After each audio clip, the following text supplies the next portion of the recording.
చిత్తూరు జిల్లా పొంగనూరులో పెద్దిరెడ్డి రామచంద్రారెడ్డికి భారీ షాక్ తగిలింది. పెద్దిరెడ్డి రామచంద్రారెడ్డికి పొంగనూరు టీడీపీ ఇన్ఛార్జ్ చెల్లాబాబు ఊహించని షాక్ ఇచ్చారు. Chairman Aleem బాషాకు TDP incharge Chellababu గాలం వేశారు. ఈ తరుణంలోనే చైర్మన్ అలీం బాషా వైసీపీకి గుడ్ బై చెప్పారు. ఆయనతో పాటు మరో 20 మందికి పైగా కౌన్సిలర్లు కూడా వైసీపీకి గుడ్ బై చెప్పారు.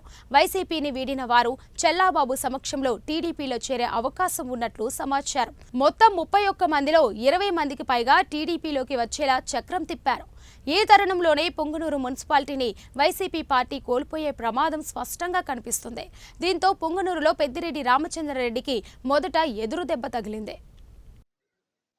ఇక్కడ చేరిన కౌన్సిలర్లకు అందరికి కూడా తెలుగుదేశం పార్టీ తరఫున అందరికి కూడా ధన్యవాదాలు తెలియజేస్తున్నాను.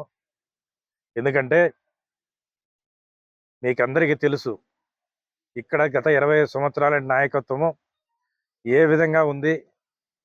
ఎక్కడ కూడా కుటుంబ పరిపాలన తప్ప పవర్లు ఇచ్చినారు, కానీ అధికారం అంతా వాళ్ళు పెట్టుకొని పూర్తిగా విచ్ఛిన్నం చేసి రాజకీయం అంతా వాళ్ళు ఈ రాష్ట్రంలో కాదు, ఈ జిల్లాలో కాదు, వాళ్ళ గుప్పెట్లో పెట్టుకొని ఆడిస్తున్న వ్యవస్థ అంతా కూడా మీరందరూ గమనించినారు. అదే మాదిరి కూడా ఈరోజు పొంగనూరు మున్సిపాలిటీలో కూడా ఎంతో చేయాలని చెప్పి ఇక్కడుండే చైర్మన్ అవుతేనేమి, కౌన్సిలర్లు అవుతేనేమి చాలా వరకు పోరాడారు. అయినా వాళ్ళ పోరాటమే వాళ్ళ ముందర ఎలాంటి పరిస్థితుల్లో లెక్క చేయని పరిస్థితికి అయిపోయింది.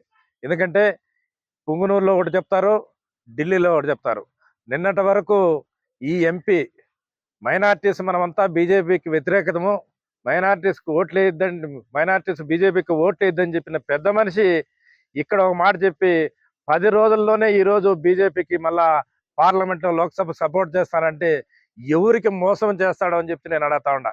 నువ్వు నిన్నటి వరకు 10 రోజుల వరకు పొంగనూరులో చెప్పింది ఏంది మైనార్టీస్కు, ఈ రోజు నువ్వు ఈ మాట కట్టుబడకుండా అంత దారుణంగా పచ్చి అబద్ధాలు చెప్పి ఇక్కడ నిన్ను నమ్మి ఈ చైర్మన్లు అవుతేనేమి, కౌన్సిలర్లు అవుతేనేమి, నాయకులు అవుతున్న ఓట్లు వేసిన వాళ్ళను నట్టింట ముంచేసి ఈ రోజు నువ్వు ఢిల్లీలో మాట మార్చినావు అంటే నువ్వు ఎక్కడ పెద్ద మనిషి అని చెప్తా ఉన్నా.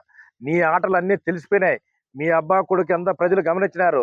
మీరు చెప్పేది ఒకటి, మీ అమలు చేసుకునేది ఇంకోటి. ఎక్కడ చూసినా మీ అక్రమాలు అవసరాల మీద త్వరలోనే అన్నీ కూడా చిట్టాలు ఇప్పుతారు. మీ అన్ని పరిస్థితులు బయటపడతాయి. మీ ఎక్కడైనా సరే న్యాయం గెలుస్తుంది, కానీ దౌర్జన్యాలు ఇప్పుడు గెలవని చెప్పి తెలియజేస్తూ ఇక్కడ ఈరోజు చైర్మన్ కానీ కౌన్సిలర్లకు కానీ తెలుగుదేశం పార్టీలో చేరినందుకు వాళ్ళకి మనస్ఫూర్తిగా ఆహ్వానిస్తూ మా పార్టీ నాయకులందరి తరఫున కూడా వాళ్ళకి ధన్యవాదాలు తెలియజేస్తూ ఇంకా రాబోయే కాలంలో కూడా ప్రతి ఒక్కటి పొంగనూరు టౌన్కు అభివృద్ధికి ముఖ్యమంత్రి ఎటువంటి పరిస్థితుల్లో కూడా పొంగనూరు టౌన్ బ్రహ్మాండమైన అభివృద్ధి చేయాలా, ఎనలేని అభివృద్ధి చేసి చూపిస్తానని చెప్పి నిన్న కూడా చెప్పడం జరిగింది.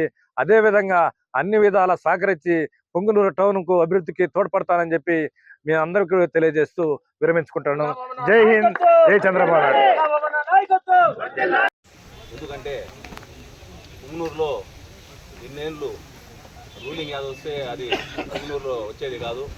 అలాంటిది పోయినసారి వచ్చింది, కానీ అభివృద్ధిలో ఎలాంటి అనేది ప్రజలకు తెలుసు.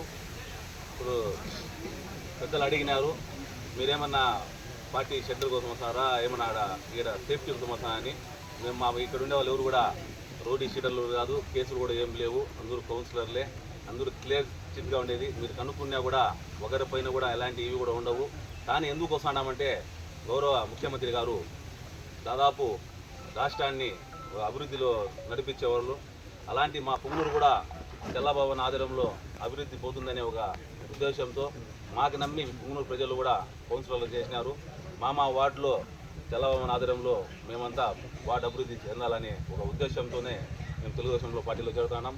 అలాగే గౌరవ యువ నాయకులు లోకేష్ అన్న గారు కూడా మన యువతకి చాలా ప్రోత్సాహం చేస్తున్నారు. ఎందుకంటే రాబోయేది యువత రాజకీయంలో ఉంటే చాలా అవసరం ఉంటుందని. దీనివల్లే మనం కూడా ఒక గౌరవ ముఖ్యమంత్రి గారు చేసే అభివృద్ధి రాష్ట్రం అభివృద్ధిలో పోతుంది, మన పొంగనూరు కూడా క్రికెట్లో ఇంకా అభివృద్ధి చెందిపోతుందనే ఉద్దేశంతోనే కూడా మనం చెల్లాబాబు ఆధ్వర్యంలో తెలుగుదేశం పార్టీలో చేరుతున్నాం. మనం ఇంతకుముందు కూడా వైసీపీలో ఉన్నప్పుడు పదవులు ఇచ్చినా కూడా పవర్ ఇరు. ఎందుకంటే అది మన అందరికీ తెలుసు. నేను కూడా చైర్మన్ ఇస్తామని నాకు తెలుసుకొని పవర్ లేకుండా ఇవ్వాలనే ఉద్దేశంతో పవర్ ఇవ్వలేదు. అలాగా కొన్ని చాలా కారణాలు కూడా ఉన్నాయి, చెప్పుకోకపోతే అవన్నీ వదిలేసి ఇక్కడుండే టీడీపీ నాయకులు కానీ పుంగనూరు నియోజకవర్గం కానీ మా పట్టణ మైనార్టీ నాయకులు మా సోదరులంతా ఇంతకుముందు కూడా ఉన్నారు. నేను తెలుగు యువతలో 10 ఏళ్ళుగా పుంగనూరు తెలుగు యువత అధ్యక్షుడుగా ఇంతకుముందు కూడా ఉన్నాను. నేను అందరూ కలుపుకొని ఒక తెలుగుదేశం కుటుంబంలో అందరూ కలిసి పుంగనూరు అభివృద్ధి ముందుకు తీసుకుంటున్నానని తెలియజేస్తున్నాను.